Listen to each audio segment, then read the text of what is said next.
Di grande esperienza,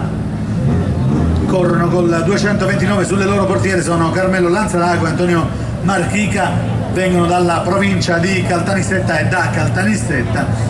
naturalmente con idee bellicose in questo gruppo N.